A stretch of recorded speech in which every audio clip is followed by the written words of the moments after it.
tiba di balai kamu.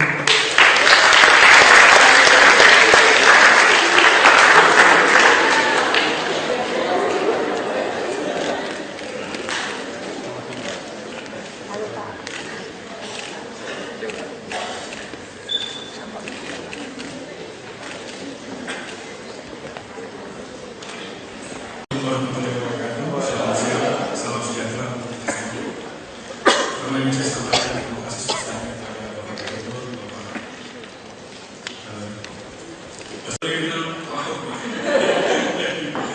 saya sampaikan terima kasih karena ingin sampai sudah kami rencana sejak lama seperti itu.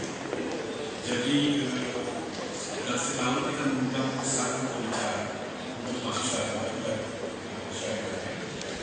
Basuki lebih populer dari saya, bahkan dari Pak Dekan sendiri. Nah, sebelum itu ingin saya sampaikan, kita datang dengan rombongan penuh, Pak. Saya didampingi oleh Pak Dekan, Bapak Lari Susilo. Kemudian Ketua Program Studi Pasca Sarjana, Ibu Rafaela. Kemudian Ketua Program Studi S1, Ibu Indra Irawati. Kemudian Ketua Lab Sosiologi, Ibu Ida Armeda. Sekretaris Program Studi S1, Bapak Yerus, kemudian Sekretaris Departemen, Ibu Dindira, dan dulu juga suaminya sekretaris juga. Dan dosen dari kita yang dulu juga suaminya kerja di DKI. Mereka sudah familiar. Nah, kita membawa rombongan penuh dari mulai S1, silahkan berdiri. Rombongan S1, kemudian rombongannya S2-nya, silakan berdiri. Kemudian mahasiswa S3, semakin tinggi semakin sedikit kembali.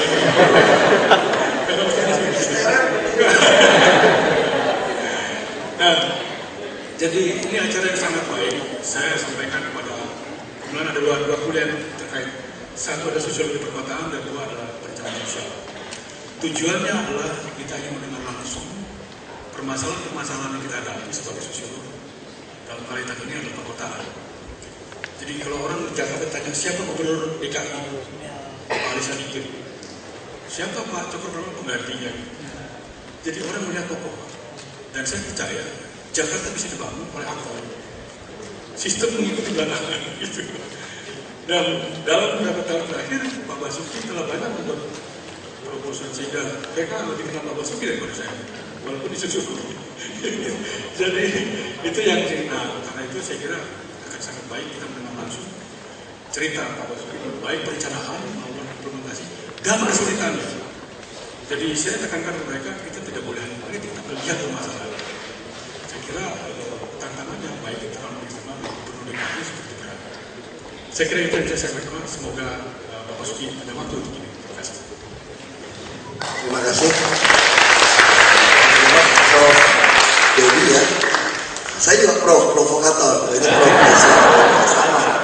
Ya, dari dekan, para dosen, para pejabat, ada kepala sosial, ada juridik mental, apem ya, ada pemerintahan, para mahasiswa S1, S2, S3.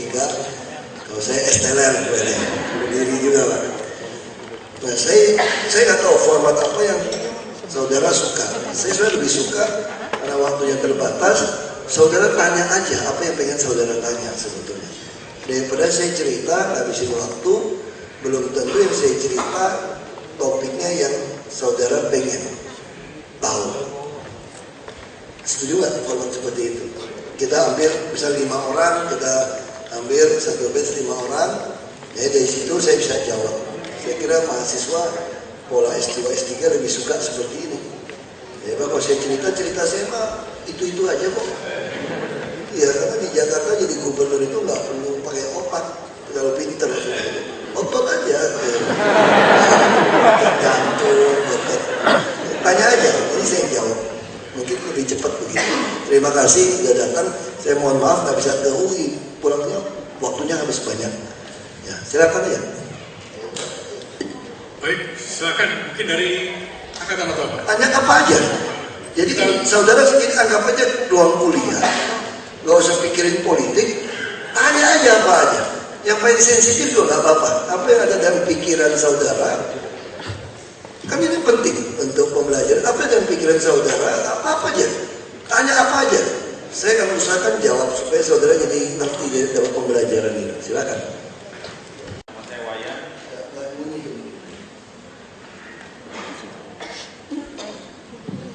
Selamat siang Pak Ahok. Saya Wayan dari S3. Pertanyaan saya yang singkat tentang reformasi birokrasi. Mungkin Pak Ahok bisa cerita apa saja yang menjadi kesulitan dan juga pencapaiannya, dan yang paling penting apa yang membuat ini bisa continue, apa yang memungkinkan reformasi birokrasi yang sudah dilaksanakan kira-kira akan jalan. Kita sih tahu bahwa Pak Ahok ini legend in the making, calon pemimpin Jakarta, tapi yang lebih kita harapkan adalah pembaharuan itu kan diteruskan. Itu saja. Terima kasih. Silakan. Dua pertanyaan ke Pak Nanti. Ya, dari tengah. Sampai belakang sana.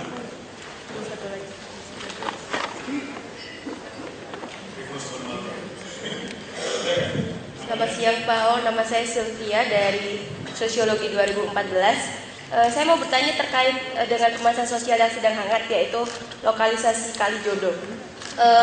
Mengenai permasalahan tersebut, bagaimana Pemda DKI khususnya menjamin kesejahteraan warga yang direlokasi dari Kalijodo ke tempat rusun rencananya kan?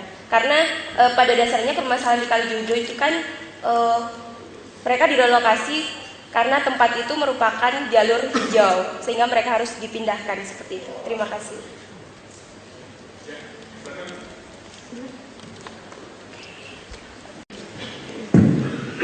Terima kasih. Saya ingin bertanya, apa sih sebenarnya kebijakan DKI khususnya Pak Ahok ke depan dalam kaitannya penataan permukiman kumuh dalam area, gitu ya, masyarakat miskin perkotaan ke depan seperti apa? Apakah ada proyek-proyek program-program besar seperti kampung improvement program atau bagaimana?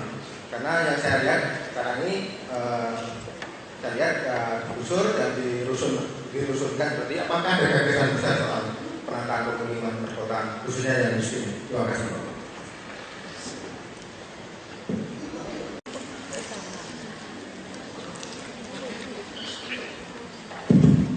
Ya, selamat siang untuk Pak Ahok. Sebenarnya simpel pertanyaan Pak. Saya sebelumnya nama saya Rizwan dari S1. Saya ingin bertanya dari program Smart City ini Pak. Bukti nyata apa Pak yang bisa meyakinkan kita semua kalau Smart City ini sudah menjangkau semua lapisan masyarakat dari yang atas sampai yang bawah. Karena ini berbasis internet dan mungkin kalau misalkan setahu saya internet itu masih belum rata Pak. Oke, cukup. Terima kasih. Halo. Yang pertanyaan itu Smart City bukan negara.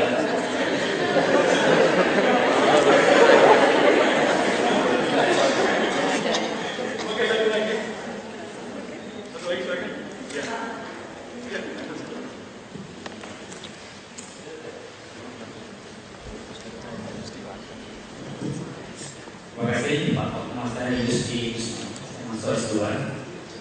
Saya boleh pertanyaan singkat, tapi pertanyaannya mungkin tidak tahu nanti clear Pak ya. Yang pertama, seandainya Pak Ahok ditanya orang, apa prestasi Pak Ahok yang sudah dicapai atau yang belum dicapai? Itu yang pertama. Kemudian kedua, terkait dengan prestasi tadi, kira-kira Pak Ahok bisa memberi range antara 0 sampai 10 itu dan sudah sampai di angka berapa? Terima kasih. Cerita ini mahasiswa sosiologi. Di waktu kami baru masuk ke Jakarta, orang selalu mengatakan kalian dari luar kota apa berani masuk Jakarta? Kalian apa tidak tahu birokrasi Jakarta itu begitu pintar, begitu kaya, begitu hebat macam-macam dan pertemanannya juga kuat. Gimana cara masuknya? Ini pertanyaan orang gitu. Lalu kami dengan saya dan Pak Jokowi kita mulai membagi target kita apa. Jadi sebenarnya jangan lihat musuhnya dulu apa. Kita mesti lihat visi kita apa. Itu dulu nih. Visi dulu apa? Nah visi kita kan jadikan kota Jakarta modern, tata rapi, itu mah visi untuk politik aja lah. Visi kita sederhana aja sebetulnya. Visi kita tuh membuat penuh kepala, perut, dompet warga Jakarta, itu aja. Kan visi harus terukur. Ngukurnya gimana? Kalau Anda ngomong visi harus terukur. Bila perlu terukur dengan angka. Angkanya apa? Adalah indeks pembangunan manusia. Dia langsung termasuk indeks kebahagiaan. Dari otak penuh, dari sisi religius, dari pengetahuan, kebahagiaan, perut penuh, sehat, bisa hidup berapa lama, dompet penuh, ya daya beli. Itu aja. Nah, untuk capai visi ini harus ada misi kan. Nah, misinya apa? Baru masuk kita ke birokrasi. Gak mungkin visi bisa dicapai kalau mesin penggeraknya yang birokrasi ini gak jalan. Dan kebetulan kita begitu masuk, kita mulai tahu nih, oh birokrasi nggak bisa dipecat, dan selalu kan gitu. Kenapa orang jadi PNS aman, nggak bisa dipecat. Jadi otaknya yang pikir nggak bisa dipecat itu, kita mesti sikat duluan nih kira-kira gitu. Otaknya dia gitu. Kita masuk nih, mau nyerang orang kan kira-kira kan. Itu pikiran apa yang dia pikir itu kayak membuat dia tuh pede gitu. Nah PNS selalu pede. Kalau saya udah naik eselon 2 atau ya 2 gitu ya, kan dari 4, 3, 2, 1. Saya goblok pun, kurang bagus pun dicariin eselon yang lain. Makanya saya itu udah naik eselon aman. Udah, kita udah tahu nih, dia pikir dia aman nih. Kita sikat duluan ini. Ya kira kayak gitu kan. Contoh saya lulusan, karena geng-gengan nih, ini oknum sih. STPDN, IPDN, lurah, camat, seko, asisten, ini gengnya juga nih. Ini ada gengnya juga nih. Yang masuk sini pasti ada SPN, pasti diterima masuk lurah. Nah, kita bikin kacau-kacau dulu kan. Nah, kita mulai nih program kacau-kacaunya kan. Tapi kacau-kacau yang ngitung, kita mesti tahu strategi. Gimana cara bagi Jakarta? Kita mulai bagi Jakarta ini dengan cara kita bagi per wilayah. Makanya lurah itu kita anggap seperti manajer di sebuah perumahan. Kalau dia manajer sebuah perumahan, dia mesti ngurusin semua tuh. Dari lampu, sampah, got, macam-macam lah. Segala macam urusan. Kita bikin. Kalau itu dia urusan surat menyurat gimana? Kalau dia jadi manajer. Kalau surat menyurat urusan kedua. Kita mesti jadi semua kantor lurah kita bajak. Seluruh lurahnya kadang mengurusin orang, gampang melulu, minta duit melulu. Kita bajak aja, kita dudukin kantornya. Dengan apa? Dengan PTSP. Kita bikin satu kepala pelayanan terpadu satu pintu. Ada tesnya juga. Ada 2. Yang pertama tes kelurahan dulu camat sebagai estate manager. Anda mau perawat, mau guru, masuk aja. Ini STP ini gimana? Emang gue pikirin. Gak ada urusan, ini bukan soal kamu, ini soal melayani. Soal estate manager kok ini kok. Mulailah kita tes. Apakah pasti bagus tesnya? Belum tentu. Nah, ini 15-25% yang bagus, gak apa-apa. Ini mah ganti dulu aja.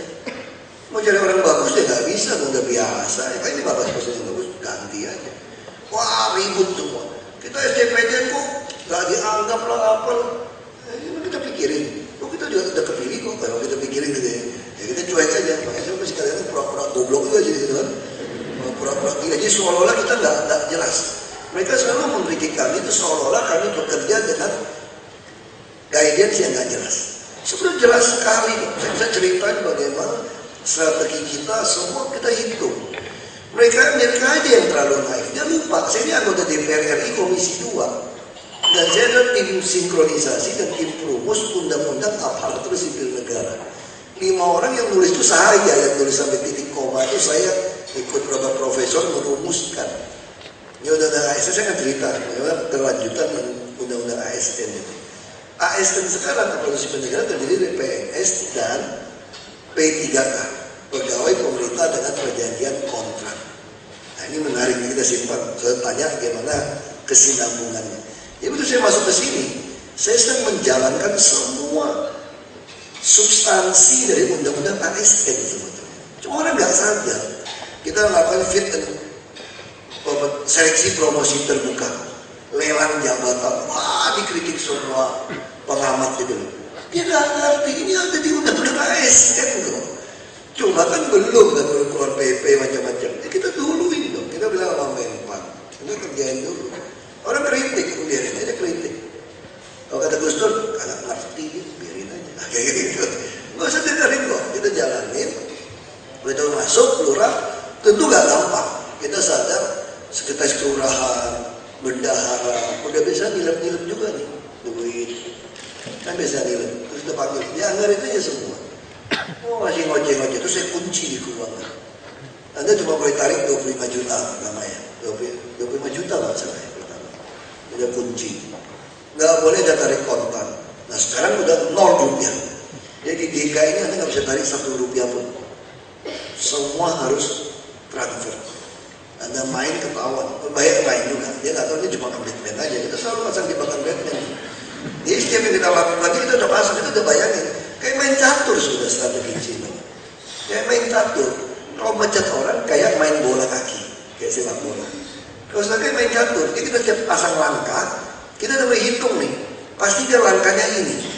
Kalau kita pasang langkah dia pasti kayak gini. Kita coba bayangin dia. Kalau saya jadi dia, kira-kira dia mau ngapain? Nah kita mulai pasang jebakan-jebakan. Pasti dia kayak gini. Makanya saya bisa ketangkap. Begitu saya potong kerja sama outsourcing, langsung kontrak individual. Nggak boleh harus transfer, pasti dia nipu, pasti dia akan ngambil ATM-nya, dia tarik duit. Kita tinggal itu di CCTV. Satu orang 400 ATM, udah penjarain aja. Jadi kita udah hitung cara nyurinya gimana, kita coba bayangin jadi dia seperti apa.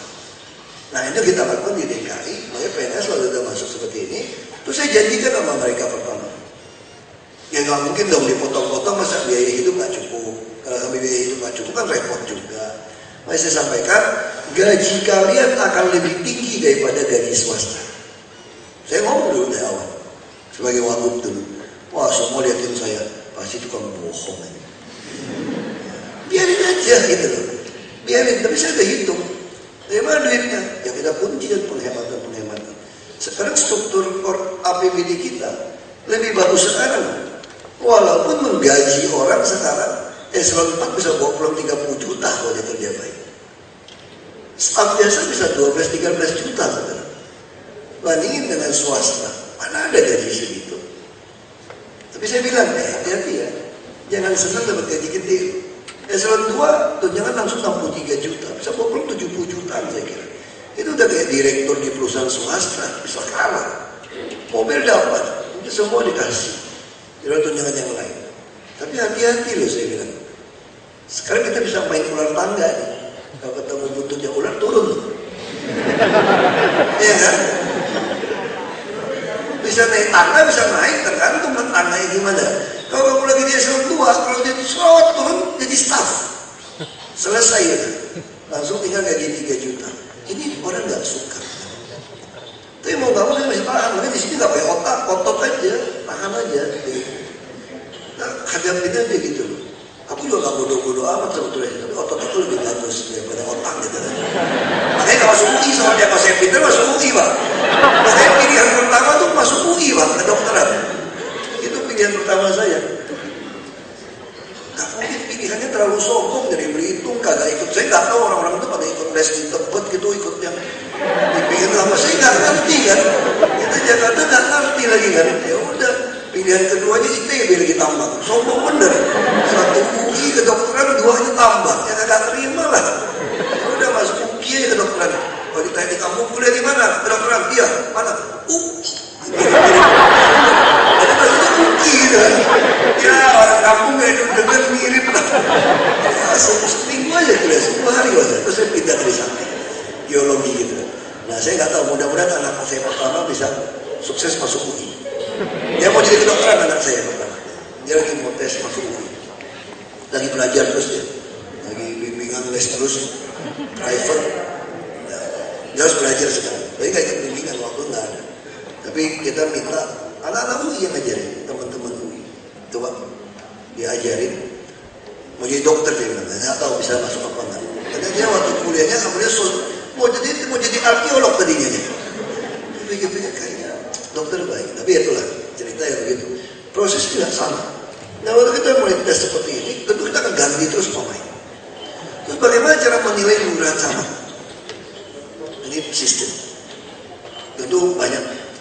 Gimana menilai lurah camat yang baik? Di situ kita ciptakan aplikasi clue yang melibatkan masyarakat. Masyarakat harus lapor.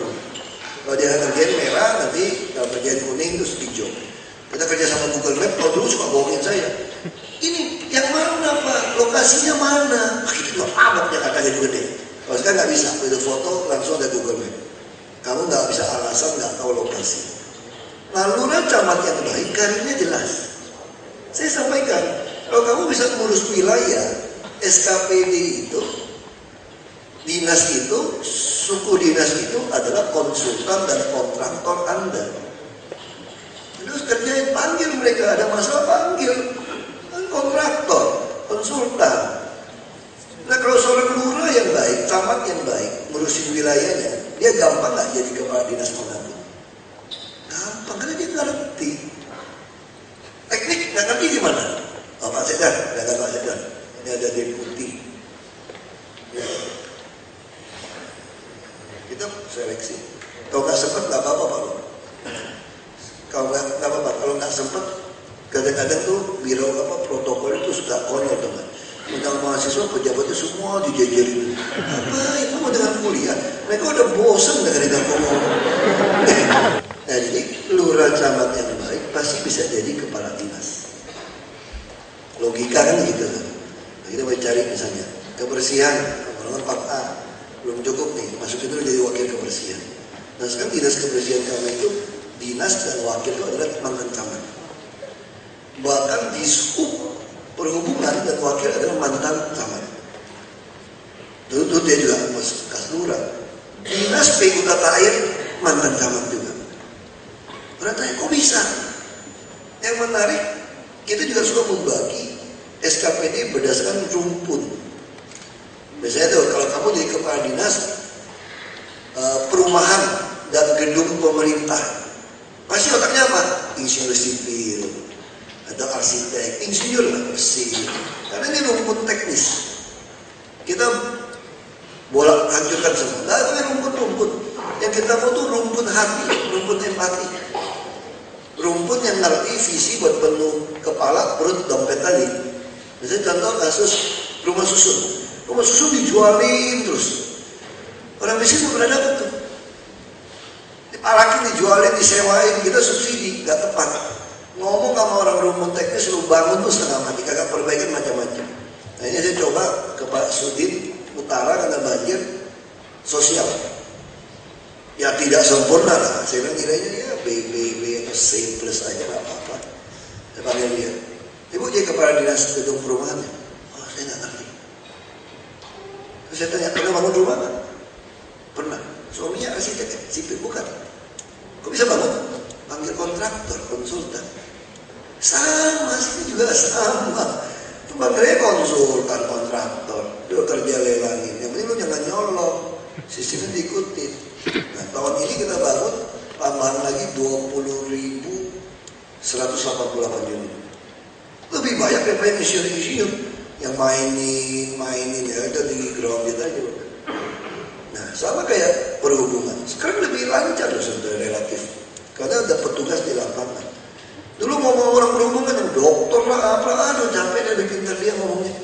Ini mesti bapak kaji, om kaji, tante kaji, ibu kaji. Apa mau dikaji? Capek kan begitu kan? Ngomong kita juga kalah sama dia ngomong. Kalah ngomong, kan dia lebih pintar kan? Dia ngerti transportasi, ngerti ini semua. Aduh pusing lah. Ganti sama. Ya kalau kita kesel, aku panggilnya si camat yang naik ke asisten, kita panggil. Arti perhubungan nggak? Orang sarjana sosial mana ngerti? Siap tidak ngerti. Nah STPD.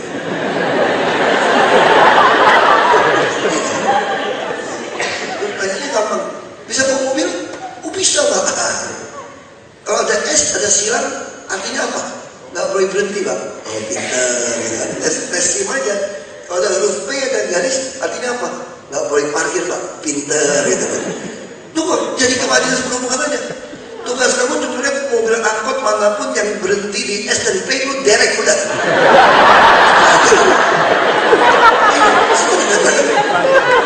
Saya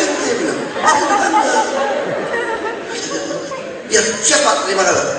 Itu beberapa minggu dia balik lagi saya. Lapor Pak, mobil dereknya kurang Pak. Oh gampang. Mau beri berapa? Mungkin mau 32 untuk derek-derekin semua. Jadi kalau saudara di derek jangan marahin saya, memang begitu cara kita kerja. 32. Berapa dia? Dia bilang berapa puluh miliar tuh. Coba hitung, balik modalnya berapa? Sekali tarik 500 ribu, derek 500 ribu denda. 2 tahun balik modal, Pak, udah beli aja, beli. Untung 2 tahun balik modal. Ya kan? Yang motor juga kan ini baik kaji kan? Enggak, tapi yang mau dikasih. Mau kajinya gimana? Makanya jangan tersinggung, saya bilang, ya jangan kau terlalu pintar lah di sini. Susah kok. Yang penting kayak ototnya agak kenceng. Nah terus balik lagi apa? Yang paling menarik soal PU tata air. Sekarang saudara sadar nggak nih? Kenapa hujan berhenti genangan cepat turun? Dan saya selalu katakan yang paling bahaya selatan dan timur. Aduh ngomong-ngomong PU tata air, capek lah. Pintar semua. Orang PU, orang ngerti air kok. Bapak jangan terlalu naif Pak. Nggak mudah menyelesaikan banjir di Jakarta Pak. Bapak tahu nggak nih Pak? Ini air Pak, master ini, das itu, dasku. Aku ini orang sabar sebenarnya. Orang saudara bayar nonton TV, aku cocok jadi komika sebenarnya. Aku sabar ya lah, ngapain malah ribut sama orang pinter ya kan? Namanya udah kiki, udah copot apa 1, 2, 3, udah 3 udah berhenti. Sama hasilnya. Tergenang lama, pompa nggak jalan, pusingnya. Terus saya langsung buka. Semua lurah, camat adalah estate manager kan? Berarti semua pompa harus ada awasin, jalan atau tidak. Kalau nggak mau lapor, kita juga kirim tim foto kru. Nggak lapor, gue copot. Ya dong, nah, makanya kan ilmu silat itu cuma 3 jurusnya. Pecat. Nggak ada jurus tambahan. Mau kombinasi tetap itu juga, pecat. Kita kenceng pendek aja ngomongnya gitu. Itu rumusnya. Lalu saya dapat gila, pompa pada rusak, saringan kotor, nggak hidup, nggak ada minyak, nggak ada penjaga semua bohong nih.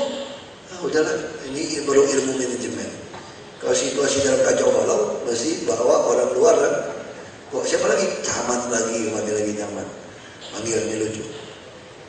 Gimana kalau bapak saya angkat jadi wakil dinas perhubungan, jadi kepala dinas PU tata air, langsung dia shock. Saya sosial waktu dia tuh. Bayanginnya, kenapa dia bayang kan?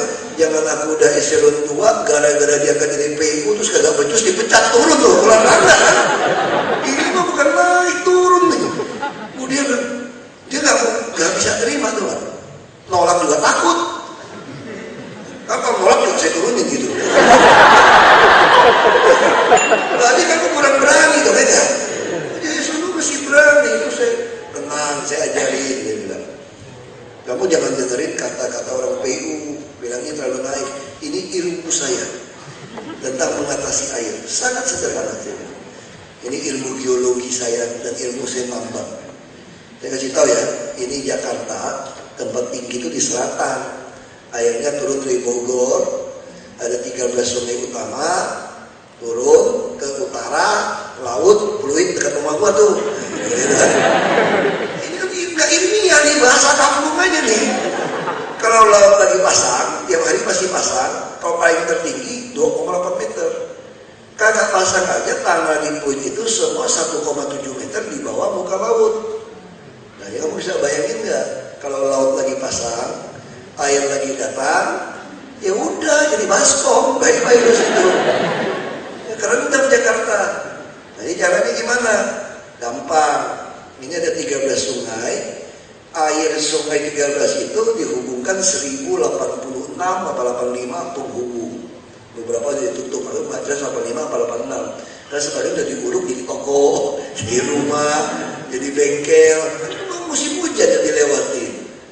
Ada yang tutupin, ya macam-macam lah mereka tutupin itu. Nah tugas kamu, air itu dibagi rata. Kalau dia datang, kamu bagi dia rata, turun ke sana, ke laut. Ya kan, kalau ada bendungan, ada waduk, sebelum air datang waduknya lu kosongin dulu, lu pompa supaya keburu. Itu aja teorinya. Lu bisa nggak? Tuh lihatin. Masih bikin kan? Nah aku tambah lagi teori yang kedua. Yang kedua gini, kita ada PPSU, dia lurah saya juga kasih pasukan nih, kan dia masih kerja juga sendiri. Saya bilang masa kalau di rumahmu ada lampu mati, kamu panggil kontraktor atau konsultan? Apa kamu ganti sendiri atau suruh pembantu? Sendiri dong? Ya sama, aku kasih kamu pembantu rumah tangga 70 orang, namanya PPSU. Pekerja prasarana sarana umum. Tidak kontrak individual, nggak pakai swasta. Kamu suruh kemana-mana, 13 kali gaji, UMP, anak dapat KJP, naik bus nggak bayar, dari itu kan, mau tinggal rusun kita kasih, kita kasih. Wah langsung pada berhenti ya satpam di mana-mana. 3,1 juta, 13 kali gaji, asuransi lagi. Meninggal kemarin 137 juta. Iya nggak akan meninggal, lumayan tapi kan meninggal. Lumayan. Nah kita kasih, dia mulai kerja gini. Terus saya kasih ilmu yang kedua. Nah, kalau hujan, kamu paksa tuh bikin WA group kita. Terus aku lihatin kamu ngomongnya apa. Ya aku kerja tuh prototipe WA group tuh. Aku sengaja beli lagi iPhone kurang kuat, masih beli yang Android ini yang kuat. Semua aplikasi saya buat. Khusus WA group, kirim foto, ribuan foto situ. Tiap hari aku lihatinnya, ini salah. Saya tahu saya salah. Dia bangga buat laporan.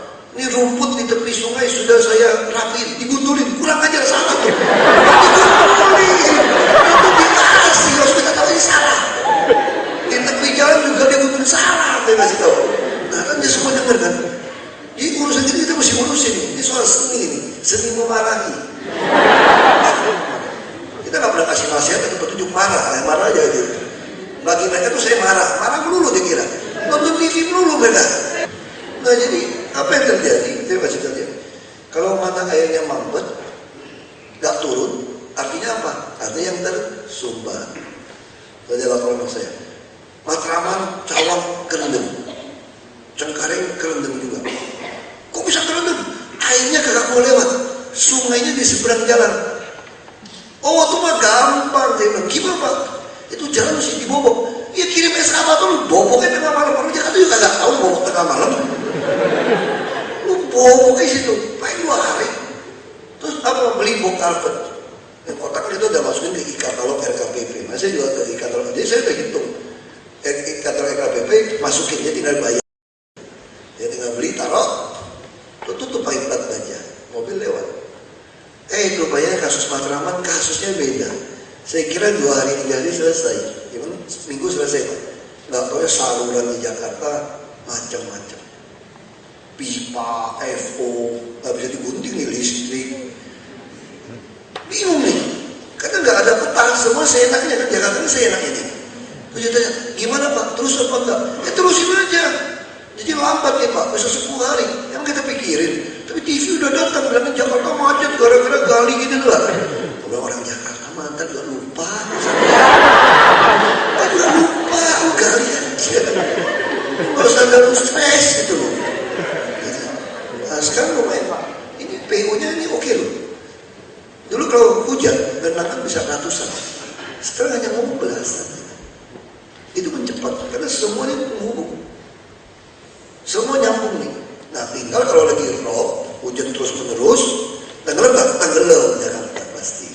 Tapi kalau robnya turun, nggak turun. Nah sekarang kita tahun ini mau bikin tanggul.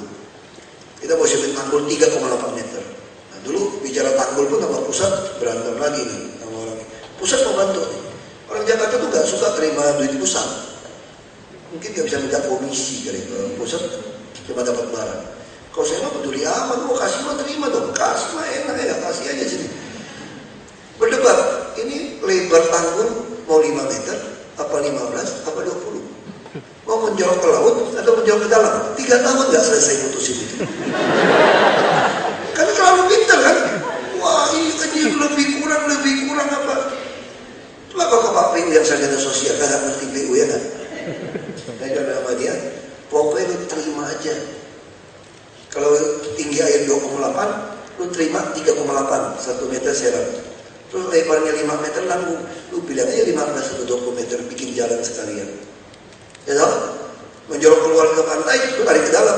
Terus orang terima, aku kan sama gusur aja, gusur itu juga sembarangan kok. Siapa? Selesai, udah mau groundbreaking saya tahu nih. Coba kamu orang yang pintar, ngerti air. Udah 4 tahun, 3 tahun udah selesai. Kalau saya di sosial, yang penting lu nurut sama gue. Terus saya bilang, saya juga belum tentu bener loh. Tapi minimal kalau kerjaan 100, 10 tidak benar, masih nilainya 90. Lumayan lah. Kalau nggak benar juga masih 60. Mau jadi gubernur DKI juga cuma butuh 50% plus 1 kok. Jadi presiden itu apa mau pusingin? Nah ini cara kita ngatasin SDM. Dan itu gaji kita bagusin. Sekarang saya lagi bikin sistem TKD-nya supaya ada angka. Jadi yang nurutin perintah kita dikasih 10%. Terus anggaran bisa 20%. Terus sesuai dengan visi misi kinerja yang ada 60%. Semua kita ada angkanya. Masih nyolong nggak? Oknum PNS? Oh masih nyolong mereka. Masih ngisi, kagak kerja juga ngisi, biarin aja. Ini jebakan Batman ya, aku kumpulin dosa-dosanya. Aku belaga bego, ini sini cuma minum pil PPG kok, pura-pura goblok sama pura-pura gila. Yang tanpa gitu. Kita udah tahu nih, dia mainnya ini. Kenapa kita belum ganti? Ganti yang lain mirip-mirip juga hasil tesnya. Nah yang perlu nyembeli gede. Di Jawa tuh kalau ada monyet datang terus ke rumah di kampung, tangkapin datang terus. Karena gimana? Anggap 1 belah 2, digantungin di dapur. Kagak datang lagi ke monyet. Takut dia. Jadi sama di sini. Nah, terus ada bilang kejam dong. Salah anak sosiolog kan kejam ini. Saya pikir gimana cara jawabnya dengan kejam. Aku lagi nonton pertandingan bola Piala Presiden sama Pak Jokowi teman. Persib lawan Sriwijaya FC. Pak Jokowi juga bilang, orang bilang kita nih main pecat-pecat ya. Terus saya langsung terbesit ide. Bapak lihat tuh Pak, pemain yang dikeluarin malu juga tuh di TV tuh. Nah, kalau nggak mau malu ya jangan malas lari tuh. Karena pemain cadangan udah banyak latihan Nah, sama di PNS ini. Jadi saya suruh tes, saya siapin pemain cadangan. Saya stop. Begitu dia macam-macam turun naik, ini turun naik. Bisa nggak salah nurunin orang? Oh bisa. Ini kan bukan main bola beneran. Kalau udah turun bisa naik lagi nggak? Oh bisa. Cuma susah naik. Kan orang bawah kan udah naik. Begitu kamu hilang dari peredaran susah loh nyari pos. Sekarang aja saya mau naikin orang udah susah saya. Karena udah nggak turun-turun. Cari akal lagi nih gimana supaya kesempatan. Yang mau capai 58 mau kita pensiun lebih awal. Nah gimana supaya semua bisa berlanjut? Kita harus siapin sistem pergub yang baik. Dan yang paling terutama adalah transparansi. Nah saya menyiapkan kalau saya tidak jadi gubernur lagi, siapapun masuk ke sini karena dipilih rakyat, datanya dibuka, dia nggak berani balikin. Bisa contoh, sekarang semua anggaran kita buka, semua rapat kita buka. Kalau ada gubernur pengganti saya, rapatnya nggak mau dibuka untuk mutusin semua properti. Kira-kira orang yang pintar-pintar seperti saudara tahu nggak dia pengen ada sesuatu? Karena kalau mau mengatasi korupsi adalah transparansi. Buat terang benderang semua. Semua rapat kita upload. Nah kalau ada terang benderang, Anda akan menghasilkan data yang benar. Nah kalau mau pakai bahasa filsuf, kalau ada terang benderang, akan ada kebenaran. Kalau ada kebenaran, pasti akan ada keadilan. Dan semuanya bisa dapat. Akan ada keadilan. Kalau ada keadilan, pasti ada kebaikan buat semua orang. Kesejahteraan semua. Ini rumusannya. Nah ini yang saya lagi siapkan supaya bisa seperti ini posisinya. Lalu BUMD bagaimana? Sama, harus go public. Kalau kita cari strategic partner supaya apa? Bantu kita ngawasin. Jadi semua intinya harus kita buka, baru ini bisa berkesinambungan. Karena kesempatan memilih ini juga teorinya Lao Tzu atau Confucius rupanya, filsuf Tiongkok. Kalau kepalanya lurus, maka bawahnya tidak berani tidak lurus. Hari ini rakyat kita punya kesempatan memilih kepala yang lurus dengan pemilihan langsung. Sistem yang baik, kepala lurus ini kan baik. Kenapa sistem mesti baik? Pengawasan oleh masyarakat mesti baik. Dengan clue, dengan anggaran dibuka, Ini ilmu manajemen ekonomi, ini ilmu dasar. Orang yang baik, kalau tidak diawasi dengan baik, dia bisa jadi tidak baik. Tapi orang yang tidak baik, kalau pengawasannya begitu baik, dia akan baik. Menghasilkannya baik, gak berani kan ya? Karena sistem. Dan kita cenderung, ilmu sosial pasti tahu, manusia itu cenderung gak ada yang baik, gak ada orang baik. Kalau ada orang baik, Tuhan gak turunkan nabi. Kira-kira gitu, kalau mau kasih tausiah begitu, melesetin. Saya punya bakat kok, mau kasih tausiah boleh, mau lawak boleh, mau ngomong boleh. Karena teman gak usah terlalu pintar kalau cuma ngomong doang kan. Politik itu persepsi. Kalau Anda dipersepsikan begitu hebat, kalau masih terus, wah repot kamu. Kira kata orang anggap kamu kalau kasih lagi 1 periode bisa hebat, tentu kagak jadi nih, habis tuh sampai tua dicaci maki loh. Tapi kalau diturunin orang kagak jadi, wah kamu bisa ngomong gede tuh kalau kamu mahasiswa. Kalau saya teman terus, saya kan gini. Betul gak? Gak ada yang tahu juga kan? Gak ada yang tahu, cuma teori. Tapi kok kamu di sini, wah ini bahaya kalau kamu gak kesampaian. Makanya paling enak tuh jadi orang kalau pemilihan mesti itu. Lebih baik nyaris kalah daripada nyaris menang, betul nggak? Ini kita nyaris kalah tapi masih menang gitu. Nyaris menang, wah nggak enak ya. Kami dulu Pak Jokowi masuk ketika itu nyaris kalah. Pak Fauji Bowo tuh nyaris menang, sudah beda dikit aja. Nah ini ilmu yang kalian perlu tahu sebagai mahasiswa. Ya. Jadi kita yang penting itu. Terus saya kira tadi cukup ya, pembaruan udah lengkap kan. Nah kan satu pertanyaan kan seneng deh pas saya cerita, itu cocok sama yang pertanyaan S3 ya. Itu kan jadi cocok kan. Kali jodoh, gimana sejahtera dengan rusun? Sederhana aja sebenarnya. Saya nggak ada urusan mau kali jodoh mau apa. Tujuan saya siapapun Anda di Jakarta, saya pengen kepala, perut, dompet Anda penuh. Makanya saya selalu yakin di kota besar orang miskin selalu akan ada. Yang belum beruntung, ini teorinya. Nah kita juga bisa bantu UI untuk RPTRA. RPTRA ini bagian dari mencari apa yang membuat orang suka berkumpul di satu tempat. Kenapa? Karena tiap-tiap rumah tangga punya kesusahan masing-masing. Karena itu dia butuh komunitas untuk saling berbagi dan memperhatikan. Kalau dia mau saling sharing, dia butuh lokasi. Dia nggak mampu bayar clubhouse, sport club, nggak bisa. Karena itu kita harus bikinkan sebuah clubhouse yang dari janin sampai lansia demen di situ kumpul. Di situ juga kan bisa saling kenal. Oh ini cucunya ini, oh ini menantunya ini mertuanya ini cicitnya ini mamanya ini, bapaknya ini. Itulah RPTRA. Kami tahunnya kan tambah lagi 150. Ya udah ada 63, tambah 150. Kita kan terus tambah di tanah. Ini bagian dari untuk mengenal mereka ya. Tapi bagian ini bagaimana? Prinsip kami sederhana, siapapun Anda, kami harus sediakan rumah buat Anda. Makanya ini rumah saya ketat. Sekarang saya mulai naik tingkat lagi, lebih keras lagi. Yang punya mobil mau derek-derekin tinggal di rusun. Bagaimana cara menyeleksi kelas 3, dapat kelas menengah? Kelas menengah nggak tahan, nggak punya mobil. Rusun kita dudukin, masih ngaku kelas menengah, kok derek-derekin mobil. 500.000 space kamu kemana-mana. Nah kita mulai ngusir, bikin dia nggak nyaman. Ini adalah inkubator. Jadi orang yang tinggal di rusun, kalau yang tidak pakai lift 5.000 sehari, yang pakai lift 15.000. Sewa enggak, ini bagian dari biaya iuran pemeliharaan lingkungan. Satpam kebersihan kita urus. Rusak pintu, rusak pipa kami urus. Ini subsidi total ini 80%. Mahal masih, 450.000 sebulan. Dalam hati mahal nenek lu kurang ajar. Kenapa mahal? Begitu tunjukin KTP rusun, satu keluarga naik bus kagak bayar. Transjakarta saya masukin sampai ke semua rusun. Mereka modal 150.000 kan. Ya. Dan apa lagi? Semua anakku dapat KJP.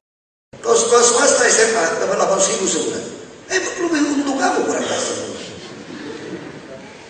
3 anak SMA swasta 2,4 juta. Kalau kerja lo duduk-duduk orang. Makanya nggak boleh tarik kontak. Mesti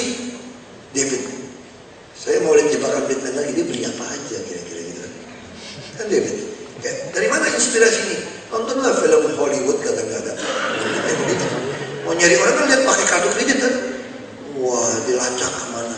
Nonton film itu ada gunanya juga untuk inspirasi gitu. Ya ini buat alasan yang belum nonton ya begitu cara alasan. Supaya waktu kalian ketemu saya nonton, gila gubernur nonton juga, itu lagi cari inspirasi ya. Nonton ya. Ini politik namanya. Ini mikir orang mau ngomong apa kita cegat dulu nih. Tapi itu pencitraan seperti itu kalau Anda tidak lakukan itu pencitraan. Jadi kalau Anda lakukan bukan pencitraan. Tapi apa adanya, kalau kamu nggak apa adanya, kalau saya banyak pencitraan, nggak benar sebagai politisi, saya nggak berani buka pertanyaan sama mahasiswa. S1, S2, S3, saya kan berusaha ngomong terus itu panjang, bila perlu pertanyaan cuma 3 Prof, terus tertulis dulu. Nah kira-kira gitu kan, tolong pencapir itu loh, dari TV itu kan, sadarku itu kan, darku bapak itu yang nanya udah diatur yang temanya itu. Nanyanya ini, kamu tanya macam-macam loh, hilang loh dia bisa berubah. Zaman dulu gitu kan, takut orang. Kalau sekarang enggak, kita kasih aja tanya. Nah ya balik lagi, bagi saya kali jodoh, saya nggak ada urusan. Anda begitu masuk rumah susun, kita urusin. Saya jadi pertanyaan, saya nggak bisa kerja. Alah kerja enak lo bisa loh kemarin. Ini bukan soal. Itu kan kerja enak kan orang dewasa kan, duduk-duduk doang kok.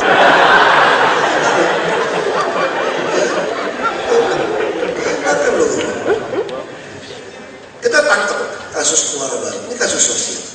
Jadi bagi saya solusinya, kalau soal suruh orang bertobat, ini urusan tausiah. Jadi kalau kamu gak ketemu Tuhan gak bisa. Ini urusan tausiah lah, ini urusan yang kedua. Tapi bagaimana kita perlu nggak bikin lokalisasi? Nah ini orang berdebat sama saya. Kalau saya penganut paham bikin lokalisasi, orang bilang kamu terbalik. Masa mencuri dikasih kesempatan curi? Bukan itu. Kenapa lokalisasi? Saya gampang kontrol, gampang kasih tausiah kepada dia. Karena tahu siapa. Ini kalau dibiarkan kemana-mana, gimana mau datang?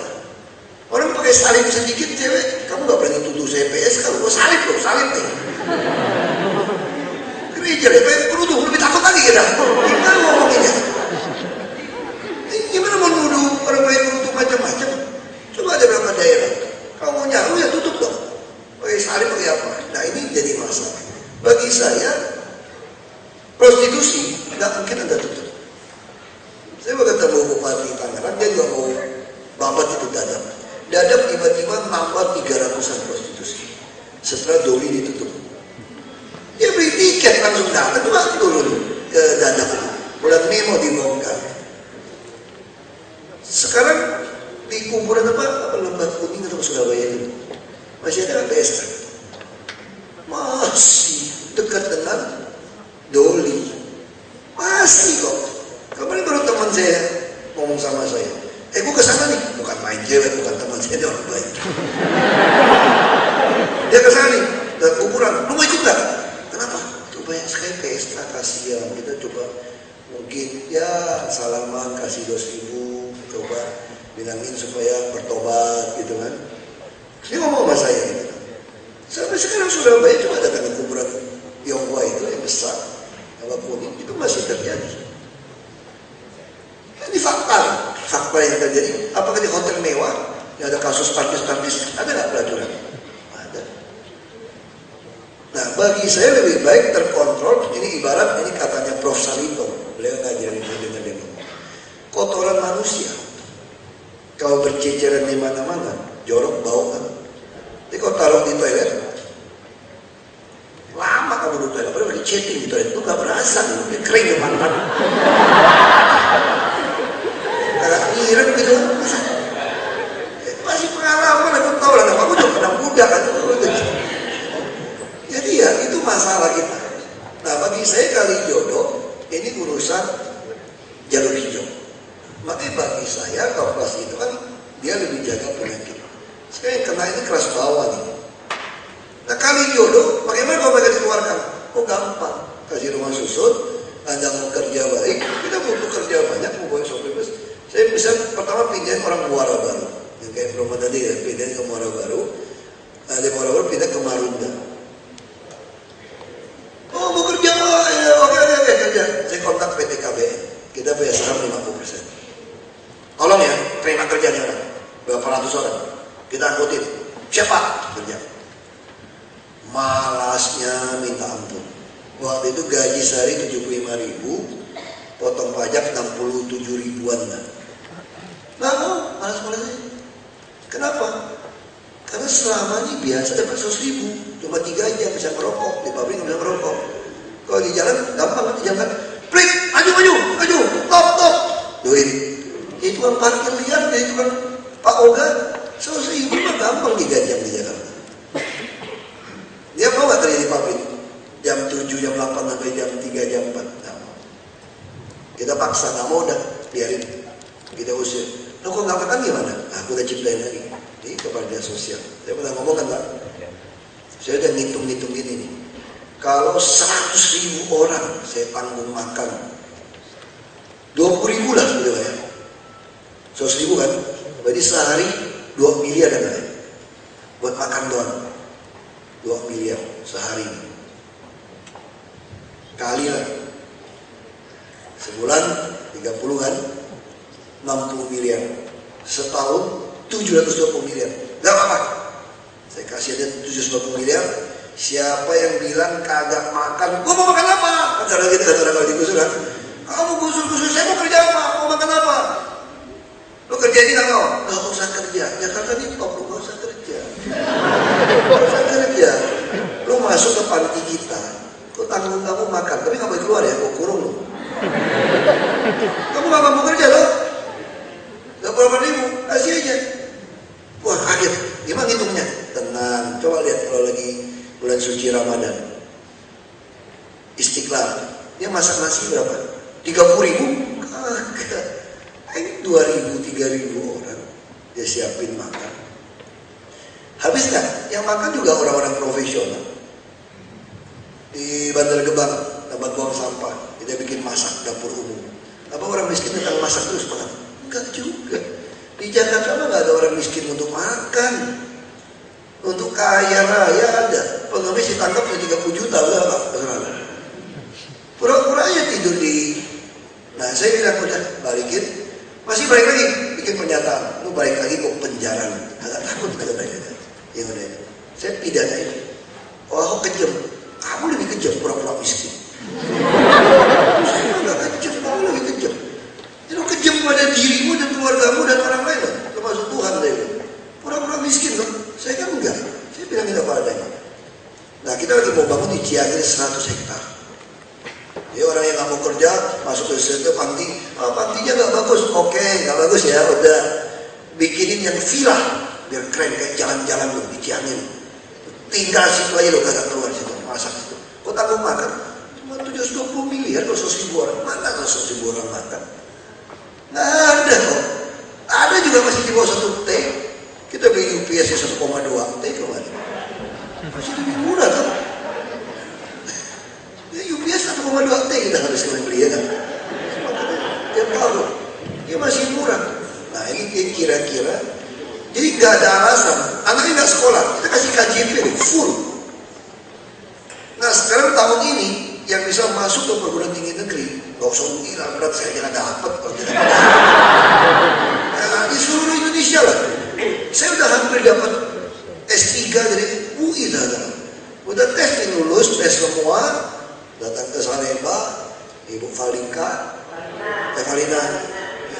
ya Tingka ya datang, wawancara saya, udah seneng nih, udah lulus tes, panggil wawancara nih. Pekerjaan apa? Anggota DPR RI. Pasti nggak masuk aja.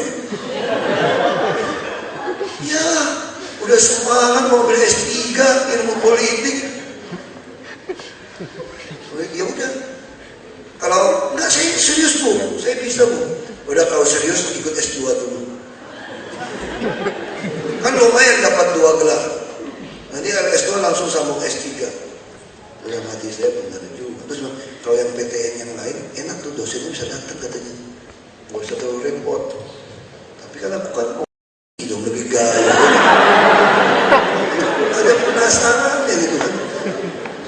nggak dapat, udahlah itu cerita lama lah. Ternyata ilmu politik nggak perlu tuh dokter kok. Dokter baik kaji melulu pusing saya. Otak saya udah nggak bisa ngaji, otot aja udah. Nah jadi itu yang bagi saya masalah sosial di Jakarta sederhana aja. RPTRA tadi, semua rumah tangga punya masalah, harus sediakan rumah, inkubator, boleh turun 1 generasi. Lo kalau dia mau dagang PKR, kan disiapin 10 juta lo modal sebetulnya. Tapi caranya gimana? Lihat perilakunya dulu. Dia bayar nggak? Kalau uang kecil aja nggak bisa dipercaya, apalagi uang besar. 5.000 yang nggak mau bayar kok. Hidroponik bisa hidup nggak? Bisa. Itu kita tawarin kerja PPSU. Kita butuh banyak tenaga kerja. Bila perlu 1 puntung rokok pun nggak hilang. Masih lebih murah daripada selama ini bayar kontraktor.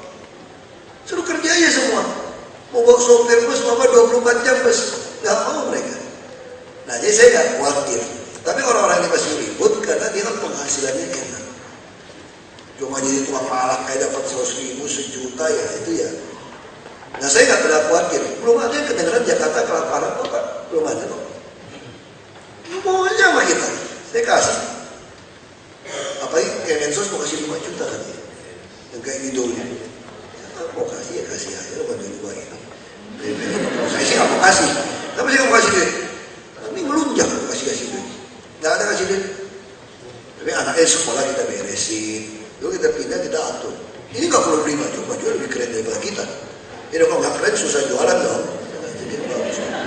Nah itu soal tali jodoh. Ya tetap kita mau bersih bentuk taman kota untuk bikin RPTRA bila perlu di sini. Dari 2 sungai. Dia mau ribut ya ribut aja lah pusing amat lah. Bukan urusan saya juga, urusan polisi ya. Bukan saya. Terus ada pengamat nyuruh saya nginep situ 3 hari. Nginep situ 3 hari kok tergoda gimana? Susah. Enak aja suruh nginep di situ. Dia namanya bunuh saya, kalau bunuh saya pasti di penjara kan. Dia pakai soft copy dong, digoda dulu kan. Digoda langsung bilang kali jodoh tidak jadi dibongkar ya. Karena kita jadi member. Boleh. Ya. Kira-kira gitu. Aku lebih cocok jadi komika kan stand-up comedy ya. Kita kotanya stand-up comedy berubah jadi. Ya. Pasti dia sejahtera kalau itu. Slum area gimana? Sama. Saya kebijakan saya ingin semua kawasan umum saya mau bongkar. Saya mau pindahkan mereka ke rusun. Karena mereka di rusun itu betul-betul belajar disiplin. Orang tanya sama saya, waktu itu misalnya lebaran, pasti gubernur suka kasih ya pidato lah, ngantar orang mudik. Begitu saya baca teks pidato, semua gubernur sama. Saudara-saudara, jangan bawa saudara, famili, keluarga, teman untuk datang ke Jakarta. Karena Jakarta itu susah. Oh saya nggak bisa pakai. Mereka nggak suka pakai teks pidato mereka. Versi aku aja udah. Ini, Bapak Ibu semua, kalau ada saudara yang